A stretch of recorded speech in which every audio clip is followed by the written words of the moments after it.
சரவணன்னு பேரு அப்படின்னா சரவணன்னு சொல்லுவோம் முருகனை. சரம் என்றால் தர்பை, வனம் என்றால் காடு. தர்பை காட்டிலே பிறந்தவன் என்பதால் அவனுக்கு பெயர் சரவணன். கந்தசுவாமி எப்படி சரவணனா பிறந்தார் அப்படின்றத நம்ம திருப்புகள் சொல்லுது.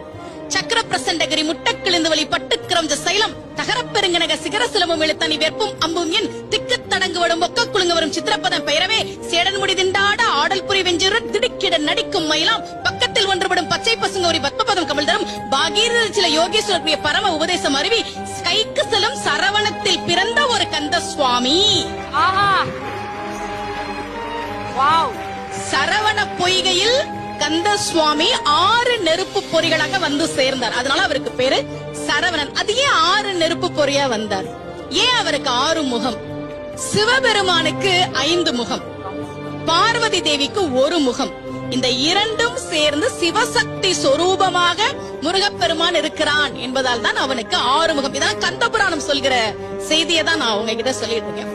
அந்த முருகப்பெருமான் சரவணனாக இருக்கக்கூடியவனை உன்னையே தந்தருள்